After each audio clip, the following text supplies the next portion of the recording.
Hello guys! In today's video, I will going to show you how to fulfill orders on Shopify with Zendrop.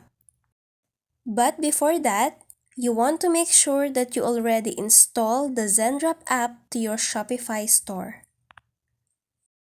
After that, go to Zendrop dashboard and then go to orders. From your orders, select branding and auto fulfillment. Zendrop can automatically fulfill your orders.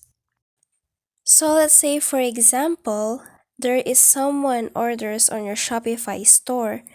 The order will be directly sent to the supplier on Zendrop and they can ship it to your customer. Thank you for watching this video. Like and subscribe.